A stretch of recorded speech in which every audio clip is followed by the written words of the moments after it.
Today's A Course in Miracles lesson, there is nothing to fear. Our ego wants to go, what? Just look at this world around us. Are you crazy?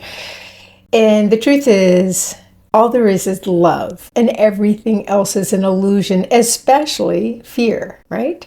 So it's about, where are we plugged into? Are we plugged into our divine self? Are we plugged into love? Are we plugged into God? Do we have that strong connection going between our highest self, our highest wisdom, how we were created into this world? Or are we plugged into our fear-based ego and not tuned into that connection with our Holy Spirit, love, God self?